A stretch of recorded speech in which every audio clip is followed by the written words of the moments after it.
Hello everyone. तो कैसे हैं आप सभी। आइए बीपीएससी के साइंस के क्वेश्चंस कुछ देखते हैं जो आगामी एग्जाम के लिए महत्वपूर्ण हो सकता है। तो आइए शुरू करते हैं। पहला क्वेश्चन है, निम्नलिखित में से कौन सा जीव का स्वाद नहीं है। पहला मीठा, दूसरा कड़वा, तीसरा नमकीन, चौथा मसालेदार, पांचवा उमामी, छठा खट्टा, सातवां तीखा। तो देखिए, जो जीव के स्वाद की बात की जाती है वो 5 मुख्यतः मूल स्वाद होते हैं। उसमें मीठा होता है, कड़वा होता है, नमकीन होता है, उसके अलावा उमामी होता है एंड देन खट्टा होता है। ठीक, तो ये 5 स्वाद आपको पता चलता है। लेकिन जिसका स्वाद नहीं पता चलता वो है मसालेदार और तीखा का। निम्नलिखित कोड का उपयोग कर सही उत्तर चुनिए। तो जैसे ही मीठा आपको आ गया तो ये कट जाएगा, कड़वा आ गया तो ये कट जाएगा और नमकीन आ गया तो ये कट जाएगा। आपका आंसर सी हो जाएगा 4 और 7। मैंने पूछा निम्नलिखित में से कौन से युग्म सही सुमेलित हैं। पहला एनोरेक्सिया, नींद संबंधी विकार, दूसरा अनिद्रा, खाने का विकार, तीसरा डिस्पेनिया, सांस की तकलीफ, चौथा एंसोमिया, गंध की आंशिक या पूर्ण हानि। तो देखिए, जो एनोरेक्सिया होता है वो खाने का विकार होता है, जबकि अनिद्रा जो है नींद संबंधी विकार है। तो इस हिसाब से देखें तो कोड को देखें हम तो पहला गलत है तो ये गलत हो गया, दूसरा गलत है तो ये गलत हो गया, तो उपरोक्त में से सभी भी गलत हो गया। तो आपका सही सी हो जाएगा, केवल 3 और 4। डिस्पेंसिया जो है सांस की तकलीफ की बीमारी है। एनोस्मिया जो है गंध की आंशिक या पूर्ण हानि होती है। तो सी इसका आंसर होगा। नेक्स्ट क्वेश्चन है, ब्रह्मांड में पल्सर क्या है। ए तारों का समूह, बी घूमते हुए न्यूट्रॉन तारे, सी किसी तारे का विस्फोट और डी किसी तारे द्वारा उत्सर्जित रेडियो तरंग। तो इसका सही आंसर क्या होगा, घूमते हुए न्यूट्रॉन तारे होते हैं। जब तारों के निर्माण में जब सुपरनोवा होता है, सुपरनोवा, तो उसके बाद क्या होता है कि न्यूट्रॉन तारे का निर्माण होता है और पल्सर अपने ध्रुव पर घूमते रहते हैं। ठीक है, सुपरनोवा के बाद मतलब ये पल्सर का निर्माण हो भी सकता है और नहीं भी हो सकता है, लेकिन होने पर यह अपने ध्रुव पर घूमते हैं और घूमते हुए न्यूट्रॉन तारे कहे जाते हैं। इसका आंसर बी हो जाएगा। क्वेश्चन है, प्रयोगशाला में उगाए गए हीरे एलजीडी के संदर्भ में हीरे के बीज के रूप में क्या उपयोग किया जाता है। ए सफेद नीलम, बी मेइसेनाइट, सी ग्रेफाइट, डी क्यूबिक जरकोनिया, जिसे हम सीजेड बोलते हैं। तो देखिए, जैसे हीरे की बात आएगी तो ये ग्रेफाइट का एक अप्रूफ होता है, इसलिए इसका आंसर सी होगा, ग्रेफाइट। नेक्स्ट क्वेश्चन है, बुलेट प्रूफ जैकेट बनाने के लिए किस फाइबर का उपयोग किया जाता है। ए नाइलॉन, बी टेरिलीन, सी ट्वीड, डी केवलर। तो केवलर का इस्तेमाल किया जाता है जिससे आपका बचाव होता है। तो बुलेट प्रूफ जैकेट में इस फाइबर का उपयोग होता है, ध्यान रखिए केवलर हो। नेक्स्ट क्वेश्चन है, एचएमएक्स का पूर्ण रूप क्या है। फर्स्ट है हाई मेल्टिंग एक्सप्लोसिव, दूसरा है हाई डेंसिटी मोनोएटॉमिक जीनॉन, तीसरा है हेज मैग्नेटाइजिंग जेनोकरेंसी, चौथा है हरमैजेस्टिस एक्सप्लोसिव। तो इसका सही आंसर क्या होगा, हाई मेल्टिंग एक्सप्लोसिव को ही बोलते हैं एचएमएक्स। इसका आंसर सी हो जाएगा, केवल 1। नेक्स्ट क्वेश्चन है, अक्टूबर 2022 में लॉन्च होने वाले टेस्ला के ह्यूमनॉइड रोबोट का नाम क्या है। ऑप्शन है ए Sophia, B Atlas, C paper, D Optimus. इसका सही आंसर डी होगा, ऑप्टिमस। देखिए, अभी हाल ही में टेस्ला कंपनी ने ऑप्टिमस 2 का भी अनावरण किया है। नेक्स्ट क्वेश्चन है, मैनहट्टन प्रोजेक्ट क्या है।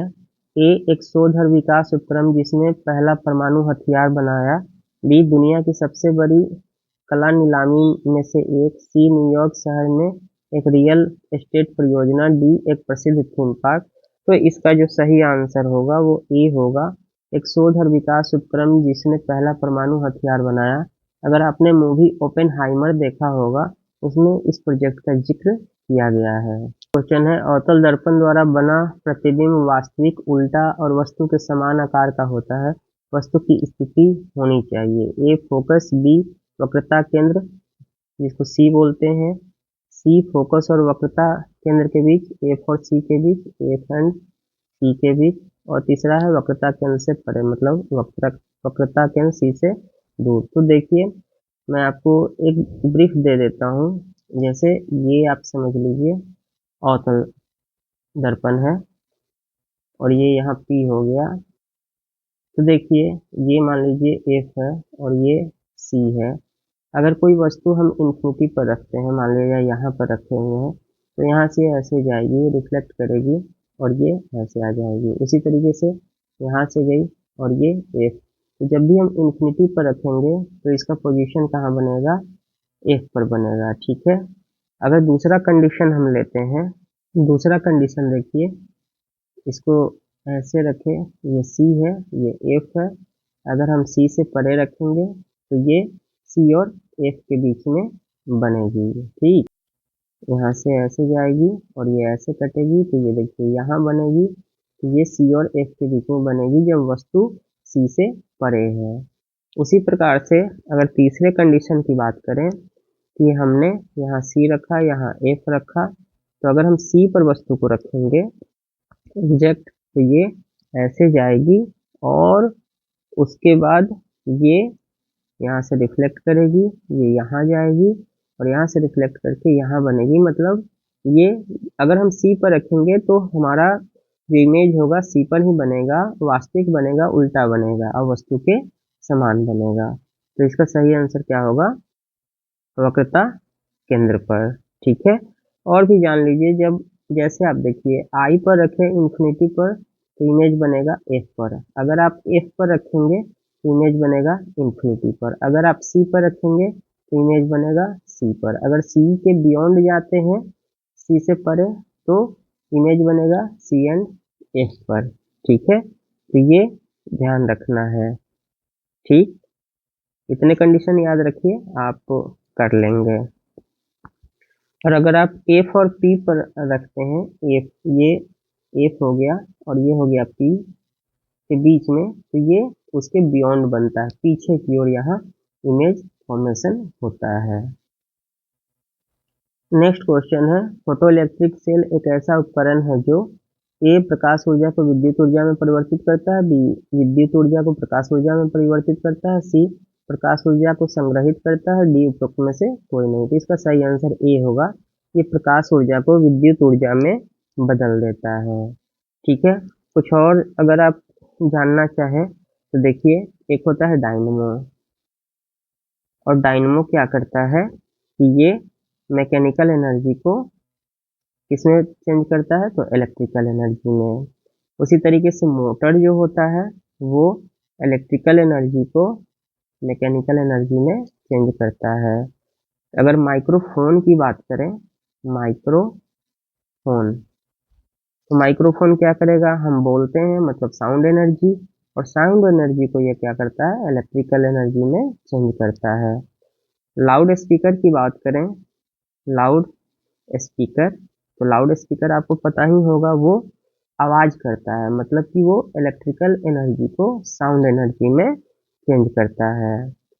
और सौर सेल की बात करें, तो सौर सेल क्या करेगा, सनलाइट को, जो सन एनर्जी होता है, सनलाइट एनर्जी को किसमें चेंज करेगा, तो विद्युत एनर्जी, इलेक्ट्रिक एनर्जी में चेंज करता है। ठीक, तो ये नेक्स्ट क्वेश्चन है, घोल या विलायक के प्रति इकाई आयतन या प्रति इकाई द्रव्यमान में मौजूद विलेय की मात्रा को रसायन विज्ञान डैश के रूप में जाना जाता है। ठीक, तो देखिए सबसे पहले हम देख लेते हैं कि जो घोल है, जो विलायक कहा जा रहा है, एक्चुअली एक होता है विलयन।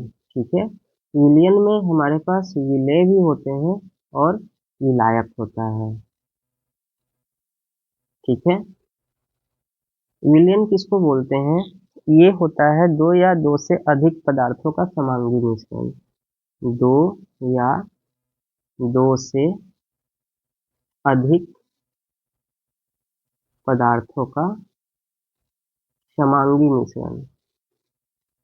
ठीक है, जैसे आप जानते होंगे, नींबू पानी आप पीते हैं, नींबू पानी, तो यहाँ पर नींबू क्या हो गया, नींबू का रस वो हो गया विलय हो जाएगा, और विलायक क्या होगा, वो पानी हो जाएगा, और इन दोनों से मिलकर जो संरचना बन रही है उसको हम विलयन कहते हैं। ठीक, अगर आप ये समझ गए हो तो देखिए अब आप आसानी से सांद्रता के बारे में भी समझ सकते हैं। तो देखिए जो विलयन की सांद्रता होती है, विलयन की सांद्रता, तो विलयन की सांद्रता होती है विलय की मात्रा, ठीक है, अपॉन विलयन की मात्रा। ठीक, या आप कह सकते हैं कि विलय की मात्रा अपॉन विलायक की मात्रा। ठीक, तो ये दोनों ही मिलके हमारा विलयन की सांद्रता देते हैं। और जैसे ही हम इनको, जैसे विलयन की द्रव्यमान, जैसे यहाँ देखिए विलयन की द्रव्यमान, जिसको प्रतिशत में व्यक्त करते हैं, या आप कह सकते हैं आयतन, इसको भी प्रतिशत में अगर व्यक्त करेंगे तो जो विलयन की द्रव्यमान है, विलयन का आयतन, इसका सिंपल सा तरीका क्या है कि जहाँ द्रव्यमान होगा वहां आप लिख देंगे विलय पदार्थ का द्रव्यमान, ठीक, अपॉन विलयन का द्रव्यमान, और इसको 100 से मल्टीप्लाई कर देंगे तो वो परसेंटेज में होगा, जहाँ आयतन होगा वहाँ आयतन लिख देंगे तो हो जाएगा। इसलिए जो यहाँ पर पूछा जा रहा है इसका सही आंसर डी होगा, घोल की सांद्रता या विलायक की सांद्रता। ठीक है, ये ध्यान रखिएगा। पूछ रहा है निम्नलिखित में से कौन सा तरल पदार्थ विद्युत का कुचालक है। नेक्स्ट क्वेश्चन है निम्नलिखित में से कौन सा तरल पदार्थ विद्युत का कुचालक है। तो जैसे ही तरल पदार्थ हुआ, जैसे जल है, उसमें क्या होता है, इलेक्ट्रिक का सुचालक होता है। तो यहाँ देखिए ए नमकीन पानी, तो ये सुचालक हो गया, संतरे का रस ये भी सुचालक हो गया, नींबू का रस ये भी सुचालक हो गया। तो इसका आंसर डी हो जाएगा, उपरोक्त में से कोई नहीं। नेक्स्ट क्वेश्चन है डीएनए डबल हेलिक्स संरचना की खोज किसने की। ऑप्शन है A James Watson and Francis Crick, B Rosalind Franklin और Morris Williamson, C Linus Pauling, D Gregor Mendel. तो इसका सही आंसर ए होगा, James Watson and Francis Crick ने इन्होंने 1953 में डीएनए डबल हेलिक्स की खोज की, और इस कार्य के लिए इन्हें मेडिसिन के फील्ड में 1962 में नोबेल पुरस्कार मिला। ठीक है, और भी जान लीजिए, जो लिनस पॉलिंग थे इन्होंने प्रोटीन की संरचना पर वर्क किया था। ठीक है, और इन्होंने ही प्रोटीन की संरचना में इन्होंने अल्फा हेलिक्स पर वर्क किया था। ठीक है, इसको खोजा था। इसी अल्फा हेलिक्स ने आगे जाकर डीएनए संरचना की डबल हेलिक्स संरचना को खोजने में मदद की थी। रोजालिंड फ्रैंकलिन और मॉरिस विलियमसन की बात करें तो इन्होंने क्या किया था कि जो रोजालिंड फ्रैंकलिन थी, उन्होंने एक्सरे की मदद से डीएनए का चित्र प्रकाशित किया था। ठीक है, और जो मॉरिस विल्किंस थे, उन्होंने जो न्यूक्लिक एसिड और प्रोटीन का अध्ययन किया था, किसका, न्यूक्लिक एसिड तथा प्रोटीन पर अध्ययन किया। ये सभी आधार बने किसका, डीएनए डबल हेलिक्स संरचना की खोज के लिए। ठीक है, तो सही आंसर इसका ए होगा। नेक्स्ट क्वेश्चन है चंद्रमा की सतह के पास स्वतंत्र रूप से गिरने वाले दो अलग अलग द्रव्यमान की वस्तुएं ए अलग अलग त्वरण रखेंगी, बी उनका जड़त्व परिवर्तन होगा। सी किसी भी क्षण समान वेग रखेंगी। डी समान परिणाम के बलों का अनुभव करेंगी। तो देखिए इसको समझ लीजिए, जैसे जो मून का सरफेस है, ठीक है, तो यहाँ पर क्या होता है कि जो भी वस्तु होती है उसके त्वरण समान होते हैं, ठीक है, जो एक्सेलरेशन होता है वो समान होता है मून के सरफेस पर, ठीक है। चाहे उसका जो द्रव्यमान है, ये वस्तु है, इसका द्रव्यमान जो भी हो, भिन्न हो सकता है, जो भी हो, ठीक है, क्योंकि जो मून का सरफेस है वो गुरुत्वाकर्षण के कारण, मून के सरफेस से जो वहां पर गुरुत्वाकर्षण बल लग रहा है,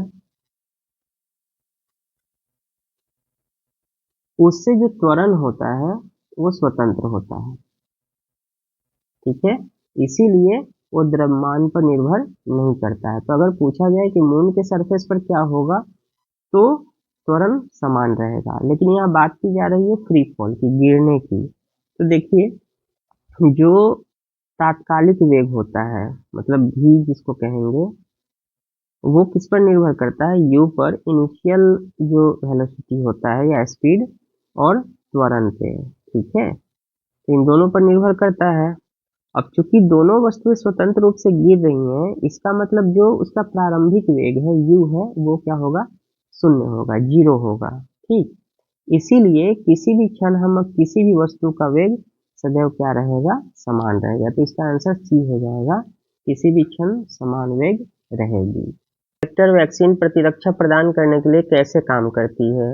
ऑप्शन ए शरीर में एक कमजोर या निष्क्रिय वायरस को पेश करके, बी शरीर में रोगजनकों पर सीधे हमला करके और उन्हें नष्ट करके, सी वायरस को एक अलग वायरस के संशोधित संस्करण में रखकर, डी कोशिकाओं में सीधे प्रवेश करके और उन्हें स्पाइक प्रोटीन बनाने में सक्षम बनाकर। तो देखिए इसका सही आंसर सी होगा। लेकिन देखिए ऑप्शन है कि शरीर में कमजोर या निष्क्रिय वायरस को पेश करके, ये बेसिकली निष्क्रिय टीके में उपयोग किया जाता है, ठीक है, निष्क्रिय टीका, जिसे हम बोलते हैं ना इनएक्टिवेटेड वैक्सीन, ठीक। इसमें जो रोगाणु होते हैं, रोगाणु के मरे हुए संस्करण का उपयोग करते हैं, जो जम्स होते हैं रोगाणु, उसके मरे हुए संस्करण का, ठीक है।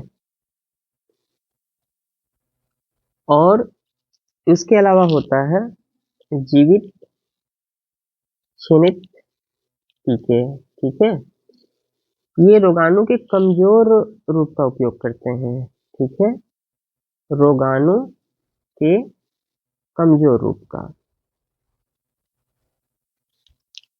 इसके अलावा जो अब ये है वायरल, जो वेक्टर वैक्सीन होता है उसको हम वायरल वैक्सीन भी बोलते हैं, वायरल वेक्टर टीका या वैक्सीन। ये क्या होता है, तो ये होता है, इसमें एंटीजन का निर्माण किया जाता है। जो वैक्सीन होता है वो शरीर में एंटीजन बनाने वाले शरीर की कोशिका का उपयोग किया जाता है, कोशिका का उपयोग। इसीलिए ये क्या करता है कि वायरस को एक अलग वायरस के संशोधित संस्करण में रखकर ये कार्य करता है। क्वेश्चन है, महामारी की शुरुआत से ही व्यापक रूप से चर्चित mRNA शब्द का विस्तारित रूप क्या होगा? A messenger ribonucleic acid, B mutant ribonucleic acid, C संशोधित ribonucleic acid, D mnemonic ribonucleic acid. इसका सही आंसर ए होगा, ये मैसेंजर राइबोन्यूक्लिक एसिड होता है। और देखिए जो mRNA होता है वो क्या करता है कि वो निर्देश देता है प्रोटीन बनाने के लिए, ठीक है, तो ये ध्यान रखिएगा, ये सिंगल हेलिक्स में होता है। नेक्स्ट है, एसी करंट किसके द्वारा उत्पन्न की जाती है? ए चॉक कॉइल, बी डायनेमो, सी ट्रांसफार्मर, डी उपरोक्त में से कोई नहीं। इसका सही आंसर डायनेमो होगा, ये एसी करंट उत्पन्न करता है। नेक्स्ट क्वेश्चन है, धारा घनत्व है क्या? एक अदिश राशि, बी एक सदिश राशि मतलब स्केलर क्वांटिटी, और आयामहीन, डी उपरोक्त में से कोई नहीं। इसका सही आंसर बी होगा, एक सदिश राशि है। क्यों है? क्योंकि इसमें परिणाम मतलब मैग्नीट्यूड एवं दिशा डायरेक्शन दोनों ही होता है। अगर आप धारा घनत्व की बात करें तो J इक्वल टू होता है I अपॉन ए। ए क्या डिनोट करता है? एरिया को, और I करंट को। ठीक है, इसको मापते किस में है? एम्पियर प्रति वर्ग मीटर में। ठीक है, तो इसलिए इसमें क्या हुआ, परिणाम भी होता है और दिशा भी होता है। नेक्स्ट क्वेश्चन है, चिकित्सा रसायन विज्ञान में दवाओं के सबसे उपयोगी वर्गीकरण का आधार क्या है? ए औषधीय, बी आणविक लक्ष्य, सी रासायनिक संरचना, डी उपरोक्त में से कोई नहीं। इसका सही आंसर बी होगा, आणविक लक्ष्य। नेक्स्ट क्वेश्चन है, निम्नलिखित में से कौन प्रतिक्रिया दर को धीमा कर सकता है? तो देखिए, प्रतिक्रिया दर को धीमा करने का काम जो करता है, ऑप्शन है ए उत्प्रेरक प्रमोटर, बी सजातीय उत्प्रेरक, सी विषम उत्प्रेरक, डी उपरोक्त में से कोई नहीं। तो देखिए, जो उत्प्रेरक होता है वो प्रक्रिया दर को तेज कर देता है, लेकिन जो कम कर सकता है, सही आंसर देखने की कोशिश करें तो जो उत्प्रेरक प्रमोटर होता है वो दर को धीमा कर सकता है। ठीक है, तो ये हो सकता है, लेकिन जो बीपीएससी ने आंसर दिया उन्होंने इसको डी माना, उपरोक्त में से कोई नहीं। ठीक, नेक्स्ट क्वेश्चन है, इनपुट और आउटपुट तंत्रिकाएं कहाँ मिलती है? ए लीवर, बी केंद्रीय तंत्रिका तंत्र, सी हृदय, डी इनमें से कोई नहीं। सही आंसर केंद्रीय तंत्रिका तंत्र होगा, central nerve system. Next question है, एक सफेद घोड़े की छवि को पकड़ने के 20 सेंटीमीटर फोकल लंबाई के उत्तल लेंस सतह पर काले रंग की पतली पट्टियों की बड़ी संख्या बनाई जाती है, छवि होगी। ए काली धारियों वाला एक जबरा, बी काली धारियों वाला एक घोड़ा, सी कम चमक वाला घोड़ा, डी उपरोक्त में से एक से अधिक। इसका सही आंसर सी होगा, कम चमक वाला घोड़ा, क्योंकि जो ब्राइटनेस होगा वो लेंस कम प्रोड्यूस करेगी, लेस कर देगी, इसीलिए क्या होगा, कम चमक वाला घोड़ा होगा। नेक्स्ट क्वेश्चन है, ध्वनि की तीव्रता इंटेंसिटी ऑफ साउंड का निर्धारण किसके द्वारा होता है? ए ध्वनि का आयाम एम्पलीट्यूड, बी ध्वनि की तरंगदैर्घ्य वेवलेंथ, सी ध्वनि का वेग स्पीड ऑफ साउंड, और डी उपरोक्त में से एक से अधिक। इसका सही आंसर क्या होगा? ए होगा, ध्वनि का आयाम। जो इंटेंसिटी निर्धारित की जाती है उसमें क्या होता है, आयाम मुख्य है, उसके अलावा दूरी भी इसका पार्ट होता है, उसके अलावा जो सतह का क्षेत्रफल है, सतह का क्षेत्रफल वो भी इसमें मुख्य भूमिका निभाता है, और माध्यम मीडियम, ये सभी ध्वनि की तीव्रता का निर्धारण करते हैं। अगर थोड़ा भी जानते होंगे तो जो ध्वनि की तीव्रता होती है, इंटेंसिटी, उसको हम P बाई ए के रूप में डिफाइन करते हैं कि जो ध्वनि की शक्ति है प्रति इकाई क्षेत्रफल पर कितनी है, वही इसको निर्धारित करती है, और ये डिपेंड करता है किस पर, आपको ध्वनि की आयाम पर। ठीक है, और ध्वनि का आयाम कहने का मतलब क्या है, तो एक सीमा रेखा है, मतलब जिस तक कंपन करने वाला पिंड कंपन, मतलब कितना देर वो कंपन करेगा। ध्वनि क्या है, कंपन होता है, तो कितना देर कंपन करेगा उसी से तो इंटेंसिटी निर्धारित की जाती है।